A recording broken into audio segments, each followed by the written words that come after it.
हमारा क्वेश्चन है the radius of a planet is r1 and a satellite revolve around it in a circle of radius r2. The time period of revolution is t.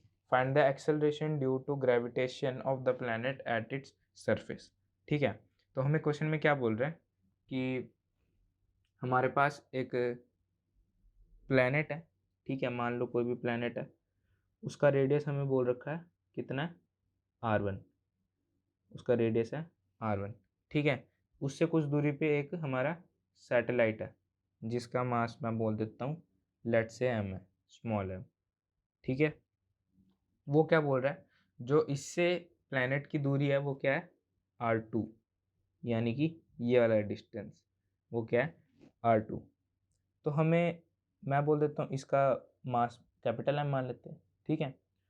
तो वो क्या कह रहा है, हमें क्या निकालना है, एक्सेलरेशन ड्यू टू ग्रेविटी निकालना है at the surface of the planet, ठीक है। मतलब इस प्लैनेट के सरफेस पे हमें एक्सेलरेशन ड्यू टू ग्रेविटी निकालना है।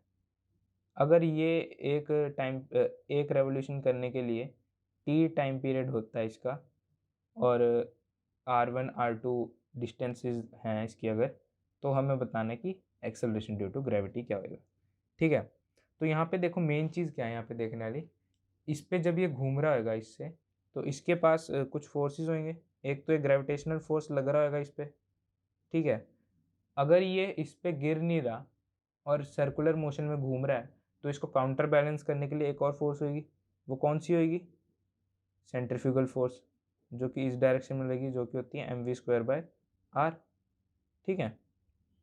तो ये तो mv²/r है, और ये कौन सी हमारी ग्रेविटेशनल फोर्स। तो ये दोनों, अगर ये सर्कुलर मोशन में घूम रही है तो इन दोनों में ये दोनों इक्वल होने चाहिए, है ना।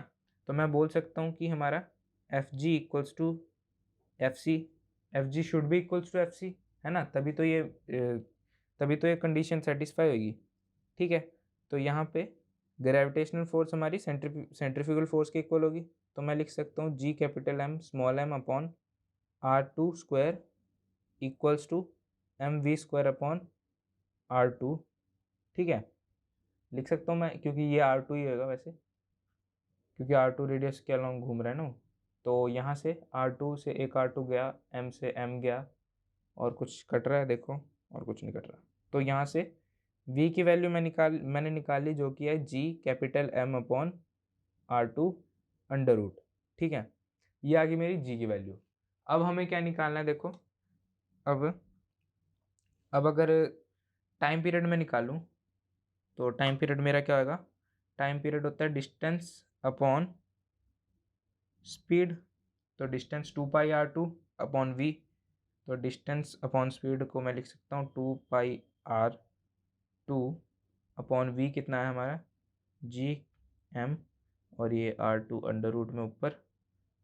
तो यहाँ से मैं लिख सकता हूँ gm क्या होगा हमारा, अगर इसको इधर ले जाए हम और स्क्वायरिंग बोथ साइड कर दें, तो gm will be equals to क्या हो जाएगा, 4π² r2 का क्यूब अपॉन t², ठीक है।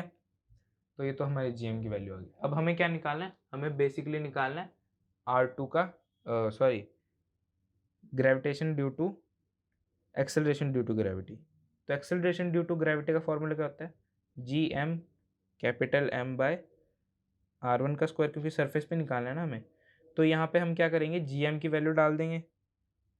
तो gm की वैल्यू डालने पे ये बन जाएगा हमारा 4π² r³ r2³ upon t² r1², ठीक है।